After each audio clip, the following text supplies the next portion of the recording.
Hello and welcome guys to another video of engineer Pandit. आज बात करेंगे लियो असेंडेंट के बारे में, राहु केतु ट्रांसिट जो मई 2025 में होने वाला है।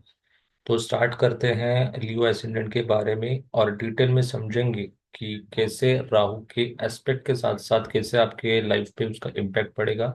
इस पे सबसे ज़्यादा इम्पोर्टेंट ये चीज़ है कि आपको ये समझना ज़रूरी है पहले कि आपके नेटिव के प्लैनेट जो है वो भी इस पे बहुत ज़्यादा इम्पैक्ट करेंगे। किसी को अगर अपनी कुंडली कहाँ से निकलवानी है, कहाँ से ढूंढनी है, इसके बारे में मैंने डिस्क्रिप्शन में लिखा हुआ है। अगर इनकेस मैं मिस भी कर लेता हूँ तो आप कमेंट में मुझे पूछ लेना, मैं वापस से आपको गाइड कर दूंगा कि आपकी कुंडली कहाँ पे आपको मिलेगी और आप कौन सा एसेंडेंट के बारे में हो, और उस हिसाब से आप फिर अपना वीडियो रेफर कर सकते हो। सो let start with Leo ascendant. तो लियो एसेंडेंट के बारे में बात करते हैं। यहाँ पे पहला फिफ्थ 5 नंबर आएगा यहाँ पे, क्योंकि यूएस इंडियन के बारे में बात कर रहे हैं तो थोड़ा मैं बेसिक कवर कर लेता हूँ पहले कि जो रोमन नंबर्स आप देख रहे हो यहाँ पे, ये रोमन नंबर्स है आपके हाउस के नंबर्स। हाउस के नंबर्स हमेशा फिक्स ही रहेंगे, वो चेंज नहीं होंगे। ये जो राशि के नंबर्स है वो चेंज होंगे, खाली राशि के नंबर्स मैंने यहाँ पे लिखा हुआ है। और आज हम कवर करने वाले हैं लियो के बारे में। सो let start with 5 number. 5 number आएगा फर्स्ट हाउस पे। असेंडेंट इसलिए बोलते हैं कि असेंडेंट को आप फर्स्ट हाउस से रिप्रेजेंट करते हो, मतलब फर्स्ट हाउस को आप असेंडेंट भी बोलते हो। सो फिफ्थ नंबर यहाँ पे आएगा, 5 नंबर यहाँ पे आएगा, फिर 6 और फॉलोइंग 12 तक, क्योंकि टोटल 12 राशि है। अब ये 12 तक तो हो गया, तो उसके बाद जो 5 तक यहाँ पे पूरा कंप्लीट करना है तो वापस 1 से शुरू करेंगे। तो ये आपकी लियो एसेंडेंट का चार्ट है। अगर जिसको ऑलरेडी आता था तो आप, मैं उस हिसाब से चीज़ें आगे लेके जाऊंगा हमेशा, क्योंकि क्या है कि सबको सारी चीज़ें बेसिक से पता नहीं होती है। So let start. Leo ascendant अभी करंटली राहु की जो पोजीशन है मई 2025 के पहले वो यहाँ पे है, एंड केतु की पोजीशन यहाँ पे है। तो यहाँ से राहु जाएंगे 7th हाउस में मई 25 के बाद, और यहाँ से आएंगे फर्स्ट हाउस में केतु। तो बात करते हैं राहु के बारे में। मैं थोड़ा पुराना मिटा देता हूँ। राहु आपका आ रहा है, सॉरी, 7th हाउस में, 11th राशि में, एंड फिफ्थ राशि में फर्स्ट हाउस में। राहु के 3 एस्पेक्ट मैंने यहाँ पे ऑलरेडी लिखे हुए, फिफ्थ, सेवेंथ एंड नाइन्थ। तो पांचवा जो एस्पेक्ट आएगा वो आपके 11th हाउस पे पड़ेगा यहाँ पे।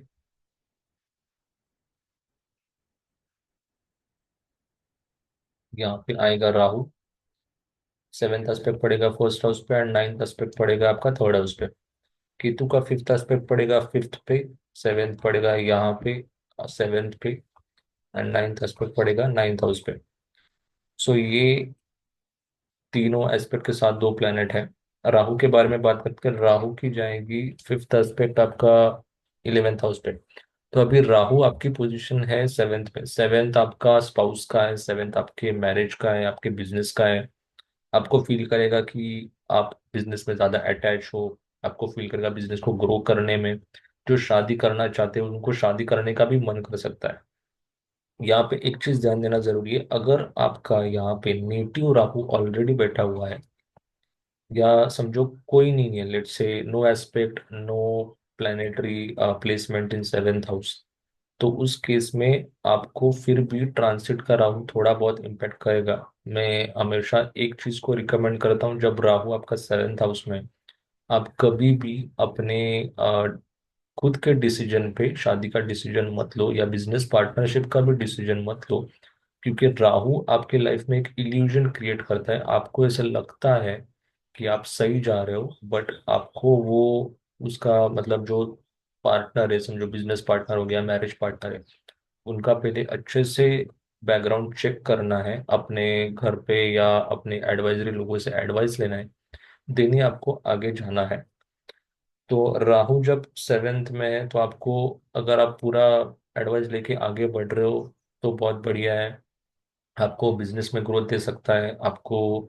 ये आपका 7th जो हाउस है वो आपके इंटरपर्सनल रिलेशनशिप को भी दिखाता है, 7th हाउस। तो आप ज्यादा लोगों से बात करने में इंटरेस्ट फील कर सकते हो। एक और चीज है कि राहु का फिफ्थ एस्पेक्ट पड़ रहा है यहाँ पे 11th में। 11th आपका नेटवर्क का है, आपके फ्रेंड्स का है, आपके गेन्स प्रॉफिट्स का है। तो जैसे बिजनेस में मैंने बोला कि बिजनेस ग्रो करने का मन कर रहा है, तो डेफिनेटली आपकी वेल्थ भी गेन होगी, आपका गेन्स भी बढ़ेगा, प्रॉफिट भी बढ़ेगा। साथ साथ बिजनेस के बारे में बात कर रहे हैं तो बिजनेस में नेटवर्किंग भी लगती है, तो आपको नेटवर्किंग करने में भी बड़ा मजा आ सकता है। मजा इन द सेंस आप ज्यादा ध्यान दे सकते हो उसमें, उसको पढ़ा सकते हो। फ्रेंड्स के साथ साथ भी अटैचमेंट हो सकती है राहु इन 11th हाउस की वजह से। साथ साथ राहु का एस्पेक्ट पड़ रहा है यहाँ पे फर्स्ट पे। अब आप थोड़ा डिटैचमेंट फील करोगे केतु की वजह से, बट आपको कहीं ना कहीं ऐसा लगेगा कि मेरी लाइफ की रिस्पॉन्सिबिलिटीज भी इंपॉर्टेंट है मेरे लिए, तो मुझे कहीं ना कहीं उसके लिए मेहनत करना बहुत जरूरी है। तो राहु आपसे यहाँ से मेहनत करवाएगा, और राहु यहाँ से भी मेहनत करेगा 9th एस्पेक्ट से, क्योंकि आपका थर्ड जो हाउस है वो आपके करेज का है, आपके हार्ड वर्क का है। तो आपको मेहनत करने का मन करेगा। तो जब मैं बोल रहा हूँ यहाँ पे राहु में आप बिजनेस कर रहे हो या अपने करियर में भी आप मेहनत करने का आपको मन करेगा, तो आपका इवेंचुअली मेहनत करने की वजह से आपकी वेल्थ भी बढ़ेगी, एंड देन आपका बिजनेस भी ग्रो करेगा because of this Rahu third house aspect. तो राहु होने की वजह से आपका थोड़ा अटैचमेंट भी हो सकता है अपने यंगर सिबलिंग के साथ, आपको उनके साथ थोड़ा घूमना घूमने फिरने का भी मन कर सकता है, बिकॉज ऑफ शॉर्ट ट्रैवल्स भी है थर्ड हाउस। तो ये है पूरा राहु के बारे में, उसके प्लेसमेंट एंड एस्पेक्ट के बारे में। अभी बात करते हैं केतु के बारे में, केतु का इसमें कैसा क्या इफेक्ट पड़ने वाला है। सो बात करते हैं केतु के बारे में। केतु का फिफ्थ एस्पेक्ट पड़ रहा है यहाँ पे, 7th यहाँ पे एंड 9th यहाँ पे। सो फर्स्ट में केतु होने की वजह से यहाँ पे आपको कहीं ना कहीं थोड़ा अपने आप से डिटैच होने का मन करेगा। आपको ऐसा लगेगा कि जो जो सेल्फ में हम ज्यादातर अपने ईगो को बोलते हैं, या हम जो बोलते हैं कि मुझे अपनी लाइफ में ये चाहिए, मुझे ये चाहिए, तो मैं हमेशा मैं के बारे में जो सोच रहा हूँ, तो वो मुझे अपने मैं से थोड़ा डिटैच कर देता है। जैसे यहाँ पे ज्यादातर लोग स्पिरिचुअलिटी में जा सकते हैं, ये क्वेश्चन पूछ सकते हैं जो स्पिरिचुअलिटी में काफी कॉमन है कि हु एम आई, मैं कौन हूँ।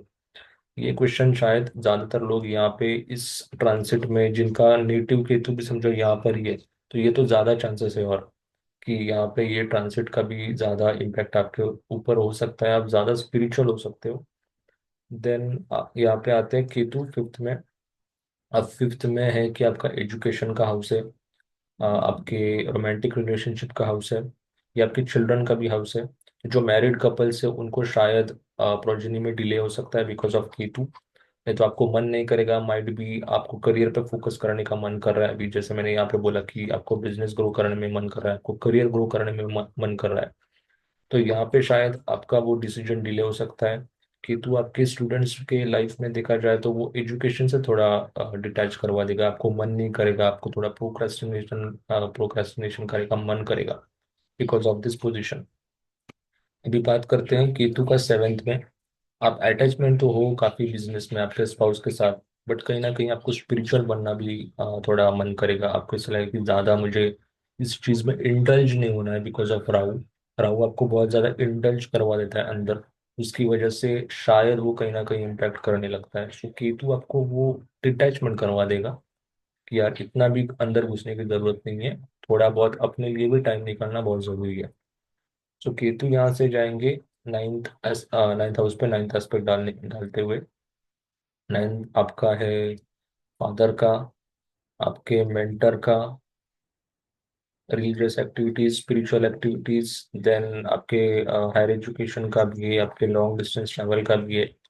तो यहाँ पे राहु आपके शॉर्ट डिस्टेंस को अटैच कर रहा है ना, तो जाहिर सी बात है कि आपको लॉन्ग डिस्टेंस करने का मन नहीं करेगा बिकॉज केतु डिटैचमेंट। केतु का एस्पेक्ट होने की वजह से आपको कहीं ना कहीं फादर से दूर रहना पड़ेगा, या फादर आपसे या घर से दूर रह सकते हैं because of Ketu. So this was all about Leo ascendant for Rahu Ketu transit.